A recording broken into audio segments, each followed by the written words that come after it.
कधी संवाद, कधी चेहऱ्यावरचं हसू, कधी आक्रमकता, हे सगळ्या गोष्टी जपत आता अजून काय काय करण्याची इच्छा आहे तुमची? गेल्या काही वर्षांमध्ये ट्रेड युनियनही खूप बदनाम झालेले आहेत. कामगार कायदे बदलले जातात, मोर्चे कधीतरी निघतात, पण मी विसरतो, आम्ही होतो, पण मी पण शिल्लक असतो असं मला मात्र या चळवळीमधनं जे अनेक लोक बघते. आणि म्हणून मला असं वाटतं की खूप वेगवेगळ्या पातळीवरती काम केलं पाहिजे. आणि हाच आत्ताचं सुद्धा जे वातावरण आहे, महिलेचा आवाज ऐकावा लागणार आहे.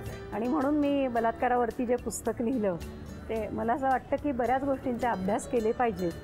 आणि जे क्रायसिस आहेत आजच्या जगातले, मग तो युद्धखोरीचा असेल, आक्रमकपणाचा असेल, बाईला असं कमी लेखण्याचं असेल, सफाई कामगाराला कमी लेखण्याचं असेल, हे लढे आपल्याला लढे या पद्धतीने नाही, वेगळ्या फॉर्ममध्ये तुम्ही कधी गाणी म्हणून सुद्धा लोकांच्या अंतःकरणात जागा निर्माण करू शकतात. आता आमचा बोनसचा प्रश्न आम्ही यावेळेस तर एकही मोर्चा आणला नाही, पण आम्ही बजेटमध्ये तरतूद करायला लावण्यापासून हा संघर्ष केला आणि याच्यात प्रत्येकजण सहभागी होते. सगळ्यात महत्त्वाची गोष्ट आहे की शेवटी दोन्ही बाजूनी म्हणजे एकीकडे प्रशासन, एकीकडे म्हणजे स्त्री शक्ती किंवा कामगार जे आज काम करतायत त्यांची पण तितकीच जबाबदारी आहे. आणि त्याचबरोबर तुमची अशा वेळेला समन्वयकाचीच भूमिका आहे. कारण कुठलीही गोष्टीमुळे कुणालाच नुकसान होऊ नये आणि दोघांचंही समाधानानं उत्तम पद्धतीने चालावं अशी खरं तर एक महत्त्वाची भूमिका तुम्हाला. पण आवाज म्हणून म्हटलं तर आज कामगारांचा आवाज काही फार उठलेला नाही आहे, क्षीण आहे. या क्षीण आवाजाची कारणं काय ती कळली पाहिजेत ना. कामगार चळवळीचा अभ्यास करण्याची गरज आहे. आणि मला असं वाटतं की लोकशाही पद्धतीने युनियन्स चालवणं हे मला वाटतं फार मोठं आव्हान आहे. आणि मला आमच्या सगळ्या कार्यकर्त्यांनी या सगळ्या आव्हानामध्ये, माझ्या कुटुंबातल्या लोकांनी, कारण आम्ही गेले 3-1 वर्ष हा झगडे पण दिलेले आहेत. आम्ही श्रमिक महिला मोर्चा केला तेव्हा आम्ही चौकीत नाही जाणार, तुम्ही जा. तुम्हाला जेव्हा साहेब म्हणेल की बसा या खुर्चीवर, तेव्हा या साहेबाला कळेल की स्त्रिया काहीतरी आवाज उठवायला लागले. शिका संघटित व्हा.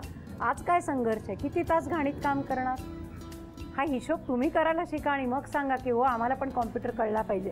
आमचे कामगार काही की रडलेले आहेत की आम्ही माऊसला अशा हात लावू असं कधी वाटलं नव्हतं. परिस्थिती काय खूप छान आहे असं नाही. रोज नवे आपण घोटाळे ऐकतो, भ्रष्टाचार ऐकतो, लबाड्या ऐकतो, बलात्कार ऐकतो, एक झाला की दुसरा. आज पाथर्डीची बातमी आहेच. आणि मुलींना बापच मारून टाकतो अशी परिस्थिती आहे. पण उमेद कशामध्ये आहे तर माणसं हसतात तरीसुद्धा. छान आमचे कामगारसुद्धा कशी परिस्थिती असली तरी विनोद करतात. आणि हे माणसाचं जे जिवंतपण आहे तर ते मला वाटतं महत्त्वाचं आहे. या व्यतिरिक्त एक डॉक्युमेंटरी केली तुम्ही, बरोबर? त्याच्यावरून तुम्हाला आलेले अनुभव आहेत, त्याबद्दल जरा सांगा. डॉक्युमेंटरी केली 2007 साली, कचरा कोंडी. आणि त्याच्यामध्ये अगदी बेवारस प्रेतं उचलणाऱ्यांपासून ते कचरा उचलणारं, गटारात उतरणारा, असं सफाईची अनेक प्रकारची कामं आम्ही पुढे आणली. त्या डॉक्युमेंटरीने मात्र अक्षरशः हल्लोळ झाला.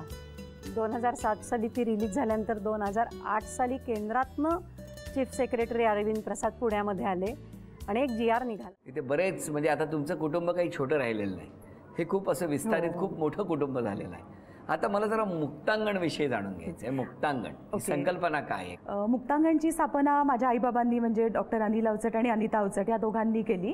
आई माझी जेव्हा मनोरुग्णालयात काम करत होती तर तेव्हा तिच्याकडे खूप व्यसनाधीन रुग्ण येत असत उपचारासाठी. आणि तेव्हा हे 30 वर्षापूर्वीचं आहे. आणि तेव्हा तिला असं जाणवायचं की त्यांना मनोरुग्णांबरोबर उपचार देणं हे काही बरोबर नाही आहे, कारण ते बाकी नॉर्मल आहेत.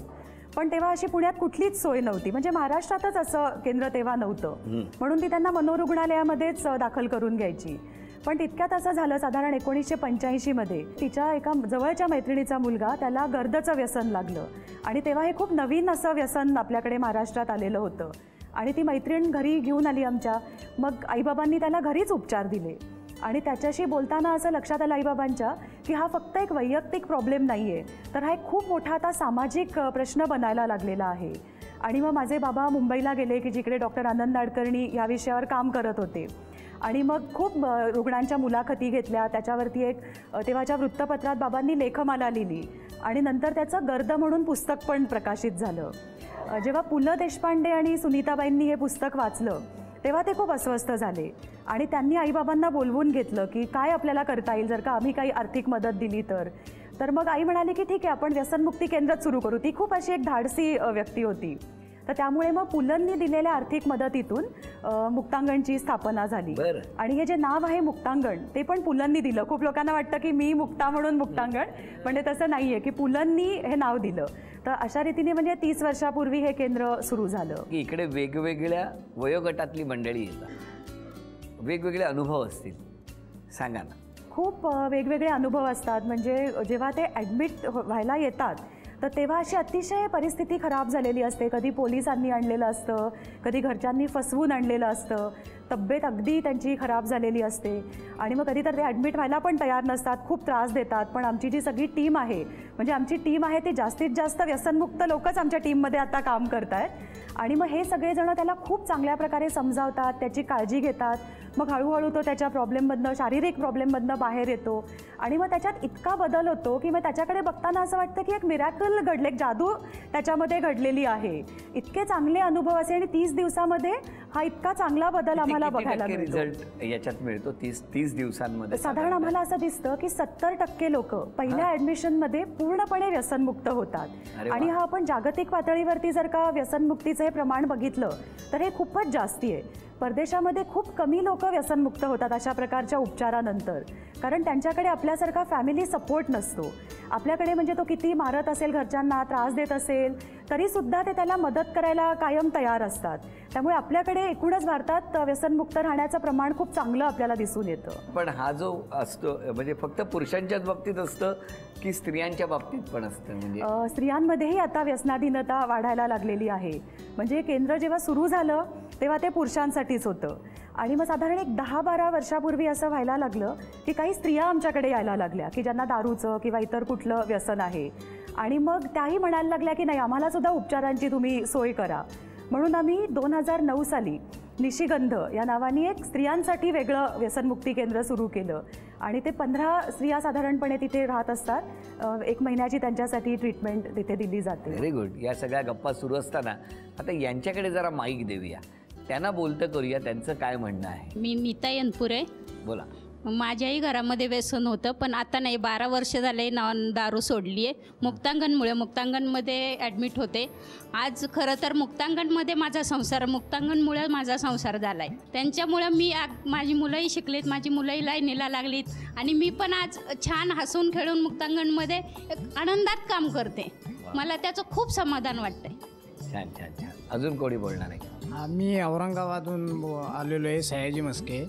म्हणजे व्यसनमुक्तीसाठीच आलेलो आहे आणि इथं हे आमची खूप काळजी घेते. म्हणजे जेवण वेळेवर, आंघोळीला पाणी वेळेवर, म्हणजे अशी एकदम काळजी घेते. असे रागत नाही, बोलत नाही. तेच खूप आनंद आम्हाला वाटतो. पण आता व्यसन नको वाटतं? नको आहे ना? नको आहे. बरं आहे. मुक्तांगणची सुरुवातच मेंटल हॉस्पिटलमध्ये झाली आणि मला फार बरं वाटतं. ते म्हणाले की 22 वर्ष त्यांच्या लग्नाला झाली आणि त्यांच्या लग्नाला जे जेवण बनवणारा आचारी जो होता तो मी. अरे वा.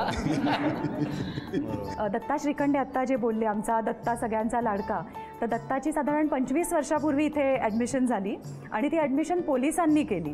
त्याला ठाणे जिल्ह्यातनं तडीपार केलं होतं. तो एक तडीपार गुंड म्हणून तो इकडे आमच्याकडे आला आणि तेव्हा आई होती माझी, तर तिने त्याला ॲडमिट करून घेतलं आणि त्याला सांगितलं की तू परत जाऊ नकोस, तर तू इथेच राहा.